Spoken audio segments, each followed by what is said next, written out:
can you start us off? Yeah.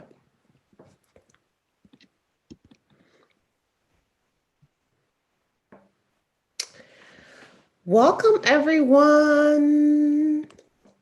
Hello. It is June 18th. This is Humanity First Chat with Takima and Nikolai. And this week's topics is pushing back on the pushback, right? Setting our agency and our narrative. How are you, Takima? Oh, wait, you could have just nodded and thumbs up. Sorry, I'm okay. I am tired and overworked and excited about a day of no meetings and a little bit of less work in anticipation of Juneteenth tomorrow. Ashe. Hello, Joe, who's our other Morning. piece of the puzzle. So we can go on to the next slide. And as always, we're here every other Friday, 8 o'clock. You can always subscribe to our YouTube channel, watch us there. Remember to like, comment, subscribe, share on your other social media, as well as tag us on Facebook. If you're on Facebook, we are Humanity First Chats with Takima and Nikolai. And if you're live, you're always free to chat both on Zoom and on the YouTube streaming. This little girl always makes me want oranges. It's hilarious. Wait, who? Your child? Who's having you want oranges? Oh, this one right here. Oh, this, yeah.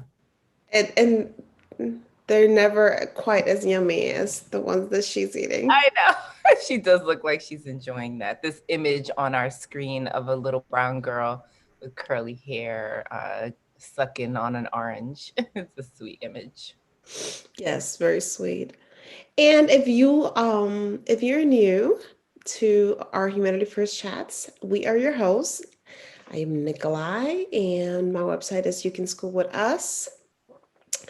Hello on the chat. I am the author of Ring the Alarm. I'm also a consultant, primarily with parents and organizations that are exploring unschooling and self-directed learning, but also early brain science and radicalizing our home culture. And my co-host is Takima Bunch Smith, and she is literally everything. Hearts and hugs, my sister. I'm Takima, and I am the founder of Anasa Educational Consulting. But I also do a lot of other jobs. If you look for me on the internet, you'll see a lot of things that I do and say. I also am the executive director of the Center on Culture, Race, and Equity. But I do this work in my consulting role. I'm an educator, former educator of children, now educator of adults, and yeah, lots of other things. And I'm so excited to welcome Keisha and Burkis, who are here with us on Zoom, and those of you that are working with us, that are listening to us on YouTube. Great. So we're gonna go into the next thing that we do. Oh man, I did not bring my tissues, so let's see how this goes. At the beginning of every Humanity First, we end up holding space because we need to hold space. There's been so much loss and pain.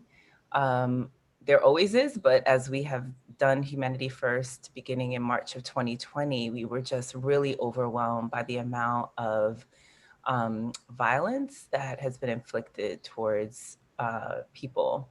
So a lot of those people have been trans people, particularly Black trans women, LGBTQ folks, and also people who are just trying to literally live their full lives. And we live in an oppressive, white supremacist, patriarchal, and anti-Black society that has really taken away everyone's ability to live our full lives. And so we've held space for a lot of different people and lifted up names of people who I think whose names are not often in the news even or well known, but every single person matters to their family and their community and to all of us when they're lost so tragically. And so I was thinking about this, Nikolai. Sorry, I'm feeling a little weepy already. And I was just thinking about how this space has been so powerful for me when I've known of the people that we're holding space for and when I haven't. But just this year and a half has been filled with so much grief and so much pain and trauma that there's been a lot of numbness around, like I've had two people in my family die 6 days apart and we still have not been able to have a funeral and we can't gather and it's really been difficult. And so when anniversaries are coming up, it feels like it is starting to, like I'm thawing out a little bit. And so 2 weekends ago, I went upstate with my partner and we were in Nyack, New York. And we were we went to have breakfast and we walked down the street and it turns out there was a Pride fair. And it's like this town, compared to Brooklyn, little Main Street and a couple of streets there. But it was filled with all of these vendors and people from organizations. And we just decided to walk around and I said, oh, I want to go buy a rainbow flag. And I just actually got stopped in my tracks because there was a big poster board that said the Pulse 49 and it had 49 names on it. And I actually texted Nikolai because I said, oh my God, I was like enjoying the sun, kind of ready to celebrate Pride. And I just looked at a name of someone that I know who was murdered there. And I'm, trying to enjoy a Sunday morning and then there's life. And so I just wanted to, this is for me, and Berkis is here because Berkis knows Enrique as well. We taught together and Enrique was in our class. And in 2016, he was in the Pulse nightclub and he died, he was murdered. And we went to his funeral. And that was really a lot. And Berkey's also like taught his siblings as well. He had a bunch of siblings. And so he was in my first grade class. I think, Berkey's, you can put in the chat, I think he was in your kindergarten class back in the late 90s. And it was in one of my first classes of teaching children. And the picture to the left is him and Ariel. I had Black Cowboys. We were doing a unit on Black Cowboys in Brooklyn. And they came to visit with their equipment, which included horse smelling types of things, which you can see Enrique's face and how he felt about that. But I'll never forget that time. And because you don't ever forget the children that you work with. He was very, very, very sweet, like soft-spoken, liked to smile and laugh, was a good friend, and really inquisitive. And I just want to say that, I was thinking about, excuse me.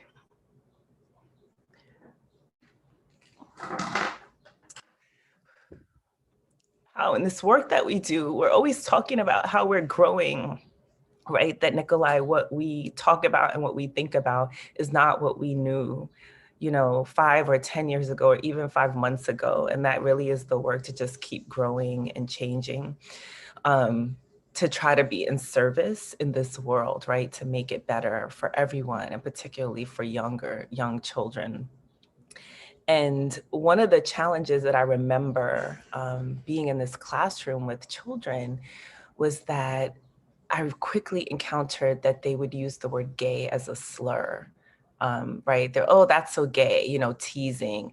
And I remember feeling like so like morally outraged, like, I can't believe this is still happening. It's the late 90s. I was sort of hoping we had moved past that, but just like floundering and trying to figure out how do I talk about this with 6-year-olds because we know this isn't okay. And I don't want them to grow up thinking that it's okay. And I don't want any child in this class who is gay or who has gay parents to feel less than. And so I remember dipping my toe into the water of trying to have conversations with them about a family and about love and about language. And I did it without any support. There were no websites, there were no books, there was no Humanity First, there was like nothing. And there was a field of education that talked about, like, kids are too young to talk about this. And I would be like, but I think I have kids who have gay parents.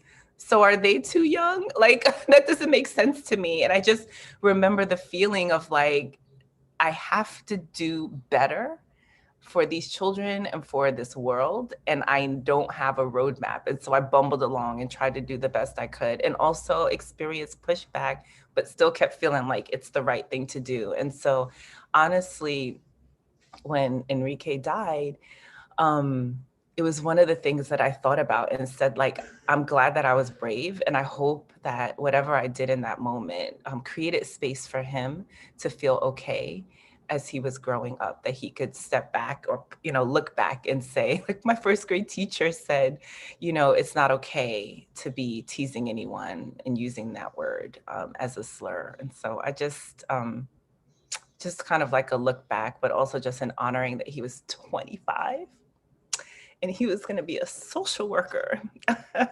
So what we have lost is a lot. And Burkis shared that she was teaching his nephew. She was teaching Enrique's nephew when he was murdered in Pulse. And so the community that we have been a part of, and Burkis was in that community for like over 20 years, the ripples are tremendous. So I know I took a lot of time, but 49 people were killed in a nightclub by someone who was anti-gay. And many other people were injured and have lifelong pain, and the families and the community were gonna hold this forever. So this is why we do the work and why we're speaking out and why we're muddling through and trying to get to a place of doing better and doing right by every single person in the society, and particularly those of us with our identities that have been marginalized and oppressed and excluded. Thank you for listening. Thank you, Takima, for sharing. And we just still want to take one quick minute to hold their names and their lives and their families and their communities. And we're lifting you and Burkis up.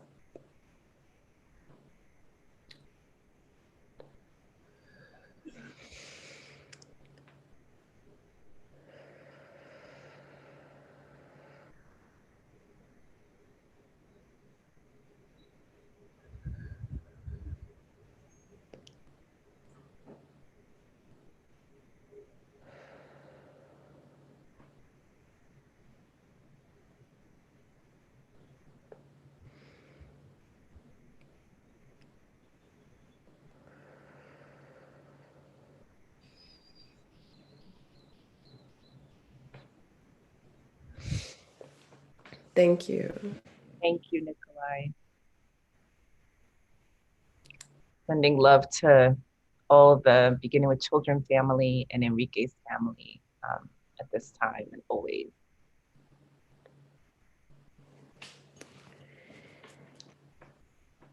So one thing that was comforting this week, I think, on the next slide, because we hold space and we hold the duality of joy and pain and laughter and tears, um, sadness, tired, exhilaration. I mean, it's all a part of our lives so much all the time. And so these two pieces of legal work that is positive happened. And I think we were really excited to share. This is a clip or a picture of the Title IX protections extending to transgender students that the US Department of Education stated this year, or just a few days ago. Miguel Cardona, the new education secretary, um, they're really doubling down on supporting the rights of trans students. And we know that those rights were eroded over the last 4 years. And so this is, when we said voting, you can vote with enthusiasm or you can vote with harm reduction in mind. This is kind of what we're talking about. This is a real impact of having a different administration. People's lives are going to be safer in school. And so that's positive. We wanted to share with you. And then the other thing is in Oregon, there's a law that went into effect to decriminalize all drugs, offering people who are addicted rehab instead of prison. What you think about that, Nikolai? Whew. Um, Again, progress, and it's not, the system is not perfect, and we have long, long, long ways to go. But it is so important that we look at things like this and that we say this is, and even before these laws are created, they're created because people are saying this is what we want to see, right? This is how a law gets put into effect. And it takes years and decades of a lot of people getting together and saying, this is what we want to see. This is what the data um, supports. And so it gives us a little bit of reprieve to say some people are getting it. And even if they're getting it because it has now affected another another market because of the opioids, or they get it because there's a budget compare, like, it doesn't matter, right? It does not matter. You take the wins and you continue to fight for the vision that you have. And so when you're seeing it, um you know we have to also honor the wins and use them as fuel, um so that we can continue to push. And so, yeah, we're definitely um, excited about that. And we definitely have to still, obviously, this is just having and happening in one state or in some states. And so we have to continue to push for the decriminalization of drug use and drug addiction, um, and of many other things. Yes, exactly. Many other things, because prison is not how we solve societies. It ails, and we know that this country is addicted to the prison industrial complex, and part of liberation is to unpack that fear and to press towards something else. So yeah, we're extremely grateful for this, and also, Takima, as you mentioned before, we're also just grateful for this time, because it may not feel like that at all times, but we are grateful that there is a roadmap and there are books for early childhood, and we're having these conversations, and we're giving very young children space, and their family space, and as they should. And so we're also extremely thankful for this time. There was a point last week where I was speaking to somebody, and they were like, well, I don't know if the internet is just exposing these children to all of these things. And I don't know if this is a good thing. And I said, I thought, like, no, no, no, no, no. Like, right. We give thanks for our ability to parent and guide our children and guide the youth. And we give thanks for the opportunity that children and families that have been marginalized now have space to be. And we get really, really, really acquainted and in touch with our discomfort. And we figure out how to show up and press through our fear and our ignorance, because everyone that is here deserves place. Mhm. And we give thanks for this time. Even when it is scary, for whoever it is scary, we give thanks for it, for this time. And so it is exciting. And whenever we feel a little bit scared, even with this prison rehab, there's a lot of fear that people have over criminals and drug addictions and abolishing prisons and what that looks like. And we say yes, and we're going to become well versed, and we're going to learn, and we're going to be on the side of liberation and what that looks like. And we're thankful for this space. Absolutely. I mean, I think that this relates to what we're going to talk about after we get through our memes in a moment. But the question of what happens when you're confronted with an idea or a concept that feels foreign to you, or you sort of have an instinctive, like, I disagree with that, that moment of taking the space and saying, what do I do right now? And do I just immediately take everything that I think I already know and then shut it down and fight against it and get defensive? Or do I stop and say, let me listen, let me learn, let me try to like work through? And that discomfort that you mentioned is part of it. I think, where we are as a society, there's a lot of like, well, I already know what I know to be true.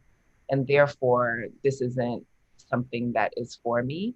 But some of that is true, but some of it is also our socialization into all these oppressive structures. And so you got to take a moment to sit back and say, right, what's what here? Because we miss the opportunity to learn for ourselves and then to create more transformative spaces for Yeah, our children. let's go to our memes because and I want you to say more of it. So, meme central. You have Baby Yoda on the left. Me cruising through these Facebook streets looking for new memes to steal. Nice. That would be me. At 1 o'clock in the morning and almost text you. And I'm like, she's sleeping. What am I doing? Why can we text her a new meme? Okay, the other one are on the right, the cicadas.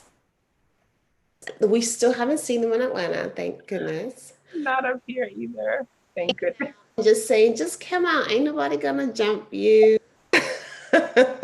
And they're chilling, waiting. I know people all over the country um are still dealing with them. Stressed with those cicadas. I've seen video. I'm like, that is a lot. It is a lot.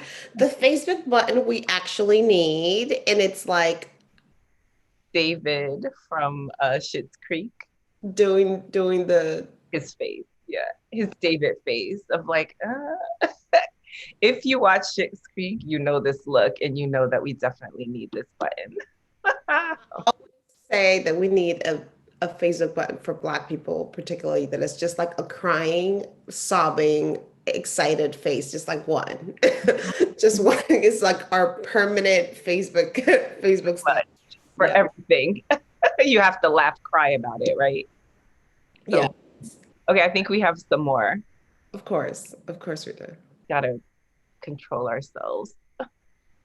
So when your future grandkids start complaining about their day, and you hit them with another 2020 story, and it's like a painting from back in the day, and he's sitting there like, really? Let me tell you about 2020.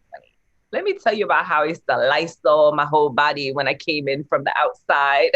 Okay, let me tell you how I had to wear 2 masks walking around with gloves out in the street. I mean, there's all kinds of stories we'll be able to tell from this time. Way would hold her breath, even even with her mask, you would see her under her mask, holding her breath when anybody walked next to her. Like, Oh my God. She'd be like, and so then I fainted multiple times a day. yeah. So I know for sure that I went into Kroger a few times and just like I had 3 things that I was gonna get, and I just held my breath, and I went through like the Yeah, self out. I was like, not gonna lie. I have definitely held my breath when people got too close, but yes, how? Yeah, 2020. such is the trauma. Cool. And then we had one other, which is not a meme, not funny, but one of your ancestors' wildest dreams was being able to rest. Sit down today, take a nap. I'll say. Really think about that. Like, really think about that. So I am going to take an acu nap. You know what an acu nap is, Nikolai? No. So when you go to acupuncture and you get your needles, they tell you to rest. But well, me, I think it's common. You kind of go into this zone where you sort of fall asleep, but not quite. You can kind of hear and then you kind of wake up when you're ready, when it's time. And the AccuNap is like the best. For a regional reference, for those of you who live in the city, sort of growing up on the trains, those little naps you would get on the train where sometimes it felt like it was the best sleep you had in your life. You wake up like one stop before it's time for you to get off. Berkey's like, yes, yes, I know what you're talking about. Yeah, that's how the AccuNap is kind of like the train nap, but it's really good, and I'm really looking forward to acupuncture. Yeah.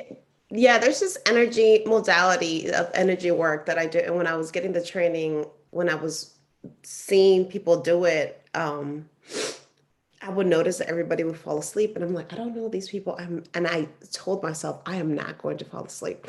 And of course, I woke up like 5 minutes later after they were doing it on me. And then every time I do the modality, because you use pressure points and it's energy work. Other people always fall asleep, by the time you get to the feet and they're like, what happened? Yeah.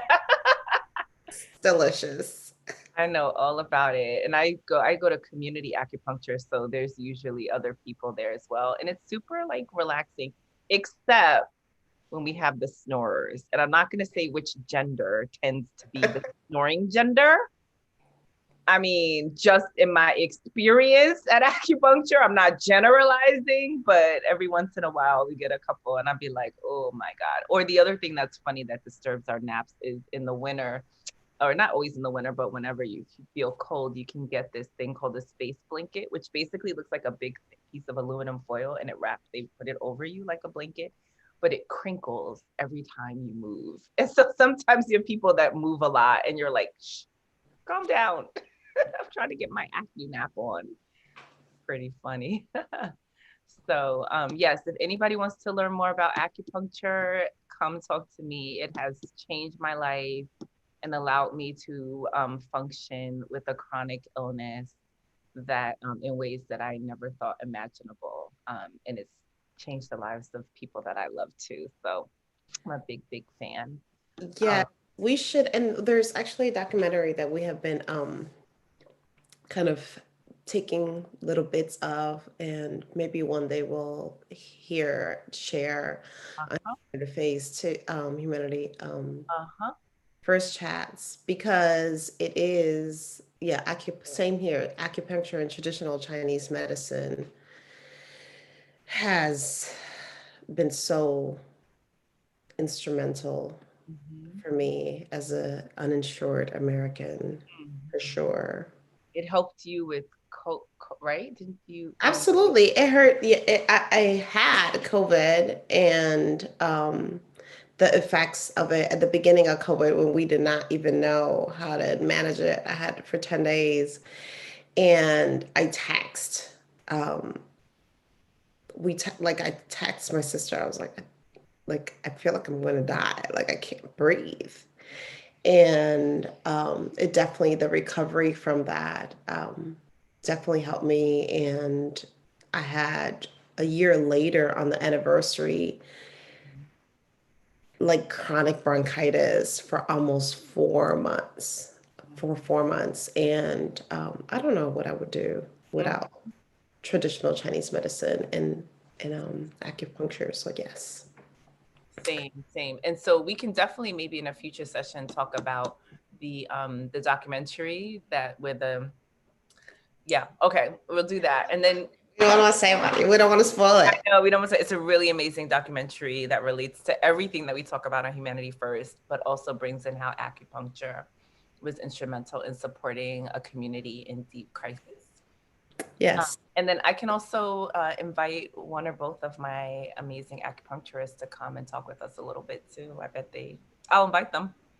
Shout Yeah. out Harlem Chi Acupuncture. um, Hey. yeah, cool. Awesome. So next to our topic as Yes, usual. I know. And just time check Nikolai for you and me, because you know how we do. We Yeah, I want just to end by 8:55, so we have 25 minutes. Let's go.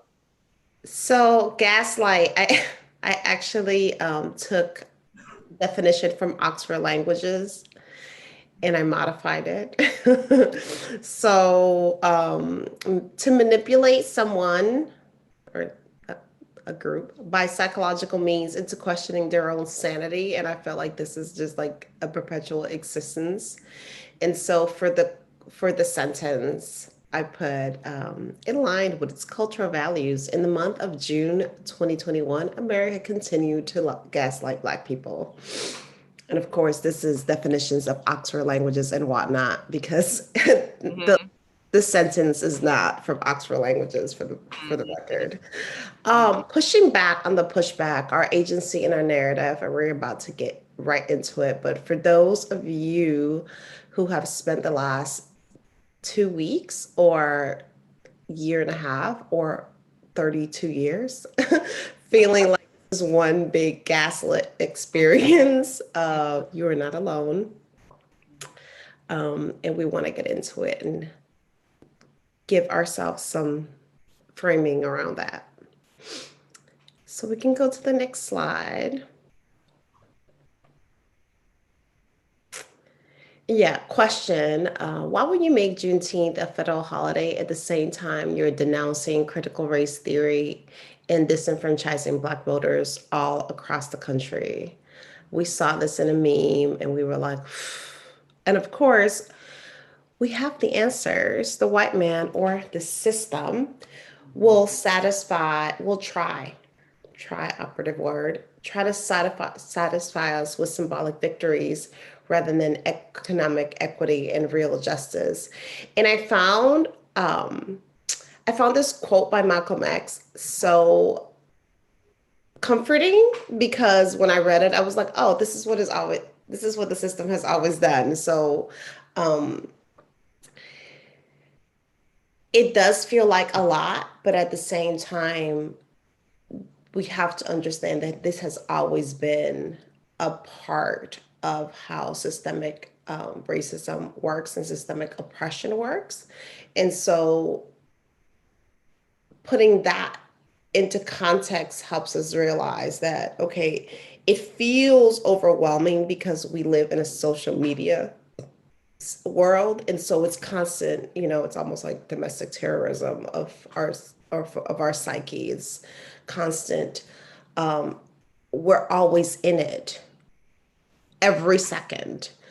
But this is how the system operates and has always operated. And so seeing the quote from Malcolm X really, I don't know if that makes sense, but it made things a little bit better this week.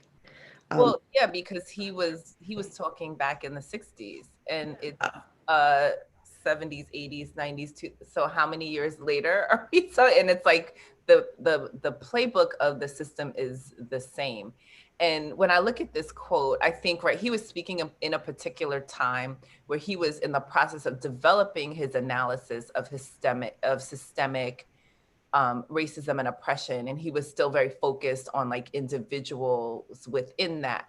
But if I were to edit this quote, I would say like the system of whiteness will try to satisfy us, because the truth of the matter is that people of color also sometimes want to be satisfied with symbolic victories and sort of give greater weight to the symbolic victories, right?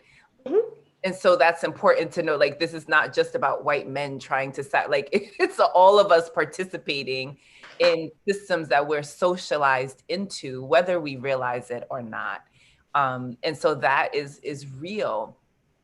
And this idea of walking and chewing gum at the same time, I think is interesting. It's like we don't have to do one or the other. We can actually do multiple things.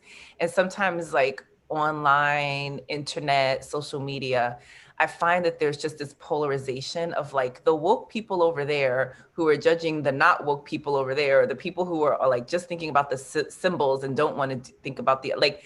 We've got to have really layered and complex conversations and recognize, which I did not know this, I learned this today, that Opal Lee is a 94-year-old woman from Fort Worth, Texas, who's referred to often as the grandmother of Juneteenth. And she has been for 40 years trying to get Juneteenth to be a federal holiday. Now, she's an activist. She's been walking a 2.5 mile symbolic walk between there's like a myth that she's walked from Texas to DC, but she said, I didn't do that. But she does these 2.5 mile walks around, and kind of raising awareness and all of that. And so to say that Juneteenth becoming a federal holiday means nothing, and it's just like, that's not fair. Like, this woman has actually been an activist, and this has been part of her work, and it matters because people are talking about Juneteenth now when 3 or 4 years ago, only people in Texas or a few people here and there, not the way it is collectively.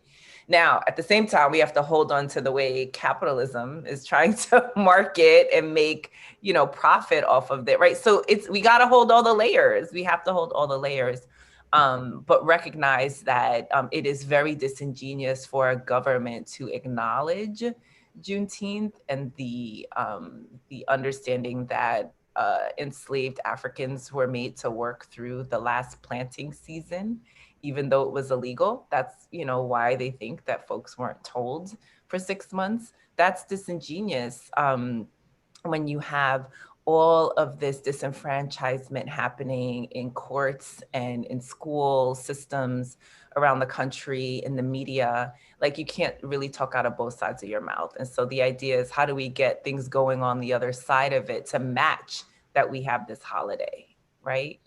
And Um, Joe, if we can see the next slide, we still had to we still have to code through this through memes. Um, and at the same time, again, withholding both. yeah. We are in this space where something like a critical race theory is getting so much pushback. And so people are like, how are we making this a national holiday? And at the same time, we really can't address in public school systems, and we're having, we find so problematic that we will introduce the concepts around critical race theory in our school systems and even amongst ourselves. Like, how do we reconcile the two? And there is no reconciling. It makes no sense to be able to say, okay, we're going to accept this one part of our history. But, and this is like a chronic problem that we have as a country, as in terms of when we speak about cultural values as this country. And part of like the whole gaslit thing is that we're saying, okay, yeah, we did it. Yes, this is a part of our history. Yes, this happened, but we're not going to unpack it in so many ways, whether we realize it or not. Is, this is now a cultural value, and we can and we can talk about it in race, and we can say, well, we see the same thing happening in our families, we see the same thing happening with our relationship to our children, we see the same. It's like we can name something and then also refuse to unpack it. Mm-hmm. And that's what leads to this perpetual state of unhealing and of unrest and of all of these things that we feel, and we don't, you know, we feel we can name, and does not lead to progress. Um, and that we have to kind of push back. Mm-hmm. So with that, okay, I'll let you No, I mean, obviously, like, you're 1,000% right. And I think the other thing is, like, sometimes we can't even name it. Like, that's not right. So we spend we testament to the majority of our, schooling experiences is just not naming. But when we do name it, there's a quick rush to justify in service of the oppression that happens in the moment. And that's super problematic, right? This whole narrative of like, well, we needed to, this is what, was really in schools, right? The Indians were savage. That's like what people learned up until a few years ago. And now it's like nothing. I mean, it's just insane. The invisibility, this idea that the West was conquered, it's not like, because we needed to have progress. Like, what? You really have to ask so many questions. And the thing that is just really hilarious, but not really, laugh cry, is that critical race theory being banned. I'm like, y'all, who can define critical race theory, first of all? Like, really, you can give one sentence about it, perhaps, but it's a theory. Like, how do you ban a theory? Like, just really think on that. And so these people that are banning it can't define it. These people that are speaking out against it literally can't define it. And when you look at the second meme, this woman who's, on her hands on her knees, looking out with her glasses, almost like, what's, me trying to find the thousands of teachers that conservatives claim are using CRT to ruin our children in schools. It's like, there are no teachers in K to 12, okay, very few that are going to sit down and say, let's look at this legal theoretical model and go through the 6 tenets and explore. Like, you're not doing that in kindergarten. You're not doing it. Like, so let's just first be clear. What are you upset about? And so when you listen to people's upset, it's coming from a place of really not knowing and not understanding that that talking about race is not critical race theory, that culturally responsive teaching and education is not critical race theory. They are speaking out against those things. And so we need to unpack what those things are, but we can't even do it because they're just all, I mean, we can do it. We have to. I am doing it. But there's all this smoke screen. And so the question of pushing back on the pushback and what's our agency, it's like, we have to do what we know to be correct and true and right and engage in learning and not be pulled into the sway of all of this smoke being raised that's not even about reality, right? I have one more thing to say, but I want to hear what you're thinking too. No, a couple of things. One, the first thing that a lot of the things that I saw and that I have been seeing on the media, even last night, and I was like, I will not get pulled into this. I will not. Somebody said this isn't even about teaching Black children, and it's not. It's not about teaching Black children. It's not about teaching white children. It's about teaching children and what it's about taking a stand on what you believe Mm. that education is about. For me, it's not even just about how we present this information, but it's a fundamental belief that I hold in how we teach children and what I believe education should be. And so, do I think that people need to get involved in what that means and what the band is trying to do? Not necessarily the band is not really trying to ban the critical race theory. This is what we have to understand. And Yeah. so understand that that's what is it that what is your upset? What is the ban? Um, like let's get really clear as to so that we understand the language. There's one thing that we can always say, whether it's culturally responsive or an anti-racist education or critical race theory, any of that, a weapon, any tool, no matter how wonderful it is or how useful it is, inside of a system that is perpetuating white supremacy culture, with teachers, with agents, with administrations, with a curriculum that perpetuates white supremacy culture and oppression, is a tool and is a weapon for white supremacy culture and oppression. And so this is to me, this is yet another example of that, where you can have a tool and a narrative that can be used for good, and then it's weaponized because it's being used inside of a system or is being presented inside of a system that is not vested in liberation and is not really reflective of what true education is and should be. And so we have a system that is there for programming, and we have a system there that is to perpetuate white supremacy, and we have a system there that is meant to be divisive, that is like fundamentally inequitable. So when you have that, it's not about CRT or culture responsive or anti-bias or any of that, because here we have tools being weaponized, and they're weaponized because they're operating inside of a system that is a weapon in and of itself. So that's me. That's my take. Yeah, I hear you. I definitely hear you.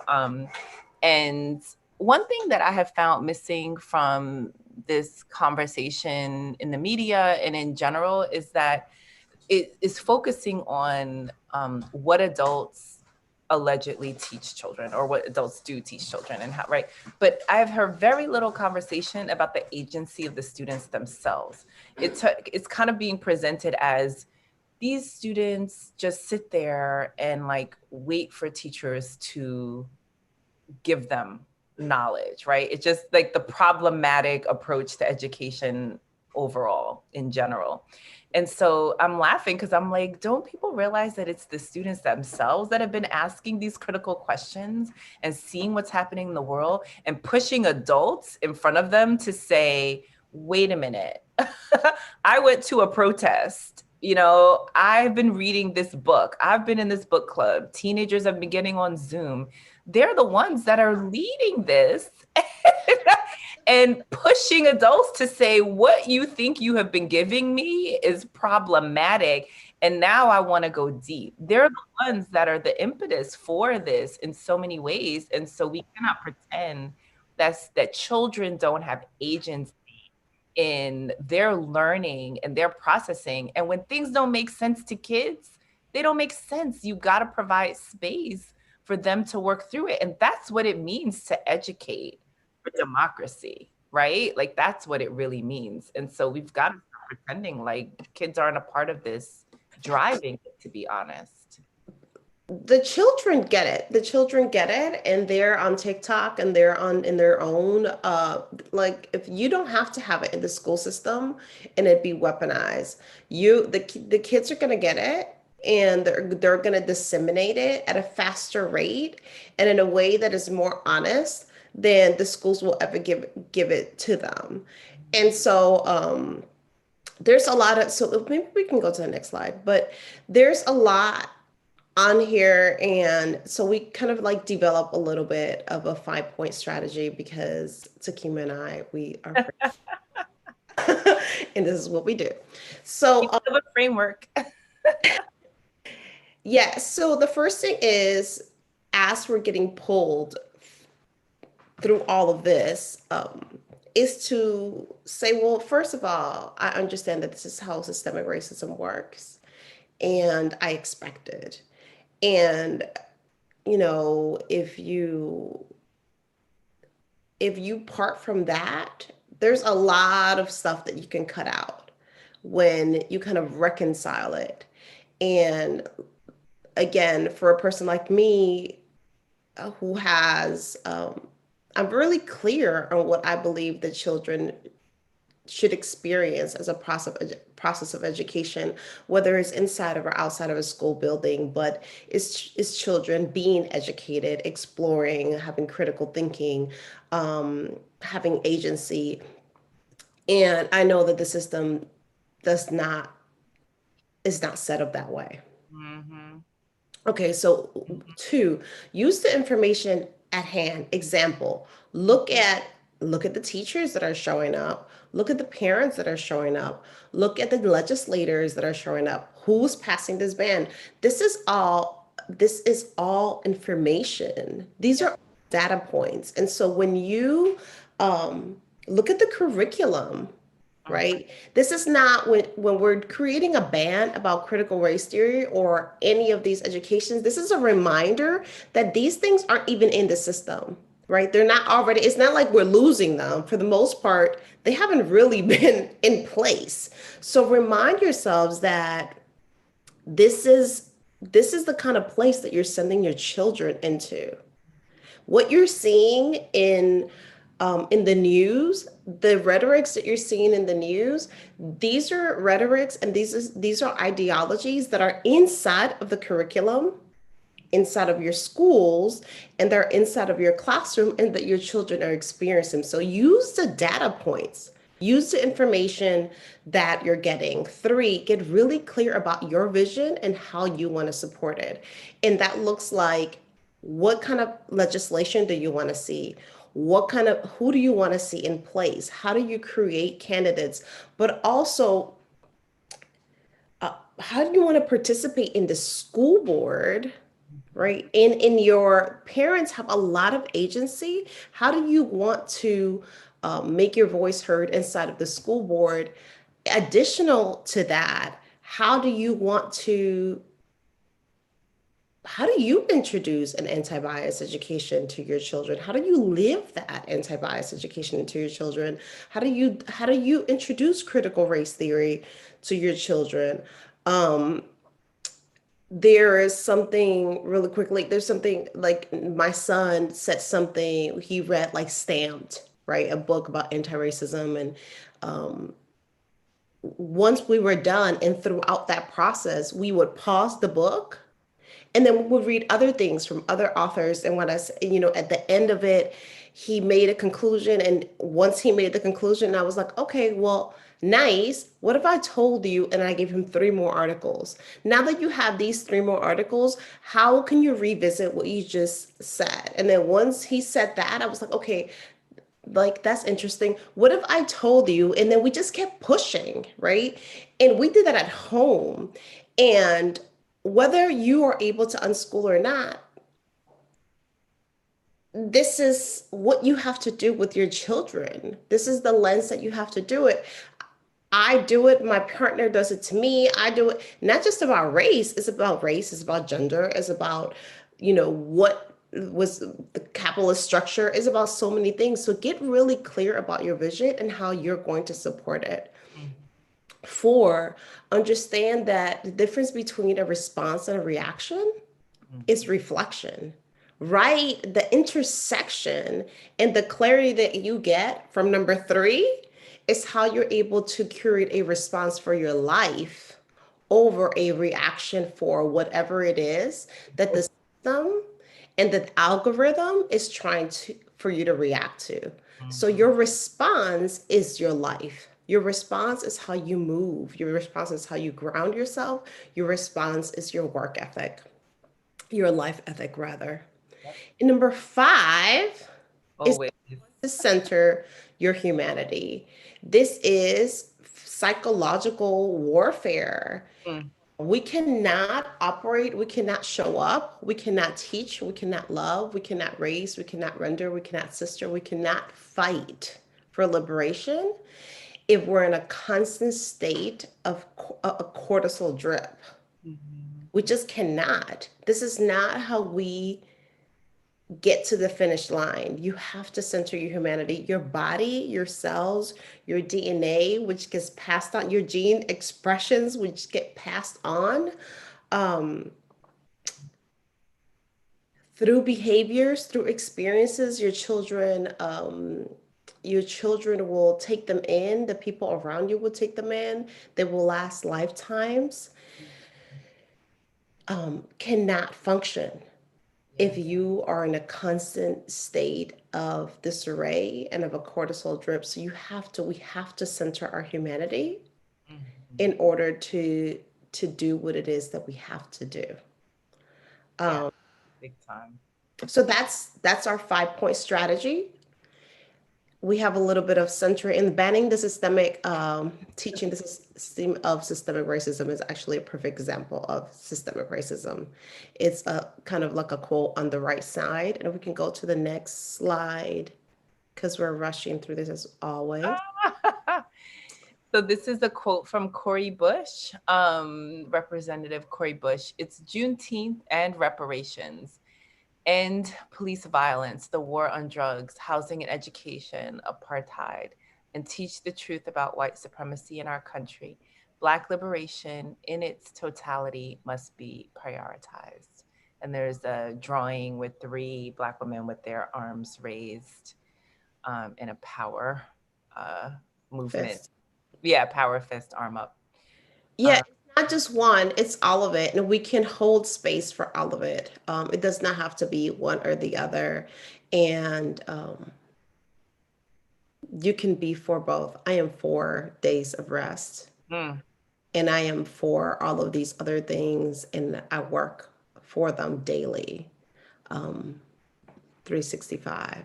So the next, so it's being able to hold all of it because your life is a response to mhm. systemic oppression rather than react to whatever they give you or don't.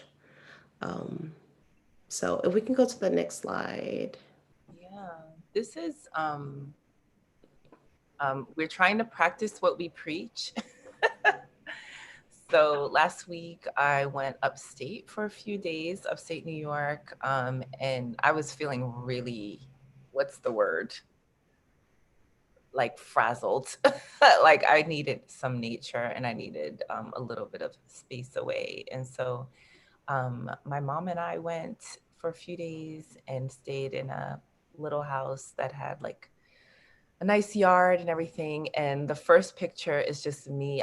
That's my lap that has three crystals. I was drinking tea, burning incense, and looking at squirrels and birds and trees one morning there. And then I walked around a property which has an animal sanctuary. And so I was able to see a couple of beautiful peacocks, which is an image there. I was also literally able to smell flowers and trees. So there's a picture of me doing that. And then I also got to spend some time with chickens and get some fresh eggs from chickens and pet dogs. And Nikolai also got to see me jumping on a trampoline. And so I literally played and breathed and looked at the sky and just took a moment to try to recharge for the rest of this really busy month that I'm working through. And this was interesting because I wanted to be able to have a set time of like, oh, just go and like don't do anything. But I couldn't because it's busy. And so I actually did this and then I did some work and I did this and I did a call and I did this and I did a session. So the point is that I did this and I didn't tell myself because I didn't have 3 days completely uninterrupted that I wouldn't do it. And these little moments that I had throughout each of the days really, really helped. So just wanted Like to. a workshop is right in the middle of it. Chickens running behind me. It was hilarious. We really wanted to share these because I was so grateful that you had this time and the pictures were so beautiful and that your mother had this time. And I thought it was really powerful. And I thank you so much for sharing it with me personally before this, and then for us to see it all. But I also want to remind, similar to what you said, that we do not have to go away on vacation or away on thing to center our humanity. We have to be able to center our humanity and look outside or say no to a particular thing, to rest, to breathe, and to resist Mhm. everywhere that we are. Yep. Like every single day, our bodies, I cannot say it enough, our bodies and our brains cannot take it. They were not made for that. This is not how the evolutionary process works. This is not how we have gotten here. Our bodies are not created for this constant state of stress. And so, how we resist is knowing that now that we know it, now that we know the brain science, now that we know the biochemical response, because it's not the stress, it's the actual response that kills us, literally, spiritually, mentally, physically. Um, so it's non-sustainable. And so wherever you are every single day, pause at some point to rest, to breathe, and to understand that that is resistance. It surely is. It surely is. Those little mindful moments really make a difference. Um, Absolutely. This image is so gorgeous. This green background, dark brown skin, Black woman, like gorgeous with her arm up and a green hat. And oh my goodness, just a beautiful image, Joe. Thank you. We need this like a few more times. Like, amazing. Yeah. I'm going to put a link in the chat just to a session that I'm doing on June 30th for defending the early years, advocacy in early childhood. I'm doing the keynote for that, but there's 3 days of incredible workshops and speakers. So if anyone's interested in attending, take a look. It's going to be incredible, really fantastic early childhood people. And was there? We are like out of time. Here we are, as always. We can just, we want to leave it here. We want to invite you to stay in touch, to visit our YouTube channel, to just stay in touch. And we want to give you our next date that we will be meeting. Joe, you can go to the next slides. Yeah. The last one. Yeah. Yeah. So happy Juneteenth, of course. And the next time that we will see you is July 16th, because we need breaks and we need to center our own humanity. But in the meantime, absolutely subscribe, look through some old, some previous, not old, but previous, and give us feedback. We want to hear from you what worked, what you would like to see, what topics really resonated with you, some things that you would like explored. So whether on Facebook or on YouTube or on our Instagrams or our emails, we throughout all of the slides, throughout all of the chats, our information is on there. So reach out to us and give us feedback. We're here. This is a labor of love and of service. And so we're here to serve. So we will see you July 16th. Thank you so much. Thanks for everyone who is watching on YouTube as well, Beata and others. And take care. So we'll see you in almost a month, which feels like a long time. But be safe and rest and breathe and have joy in your lives, everyone, please. Bye. Bye. Thank you. Bye. Thank you. Bye. Thank you for sharing your work and rest trip. That is an awesome idea. I think I'm going to do